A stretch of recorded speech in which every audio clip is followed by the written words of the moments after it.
kilo एक ना खाते हैं जलेबी बैग कोई बात थी बंदा किलो ਅਲਹਮਦੁਲਿਲਾ ਖਾਲੇ ਦੀ ਖਾਟੀ ਕੀਤੀ ਸੀ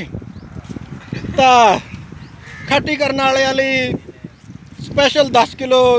ਤਾਜ਼ਾ ਗਰਮ ਗਰਮ ਜਲੇਬੀਆਂ ਕਢਾ ਕੇ ਲਿਆਂਦੀਆਂ ਤੇ ਜਿਹੜਾ ਖਾਣ ਰੱਜ ਗਏ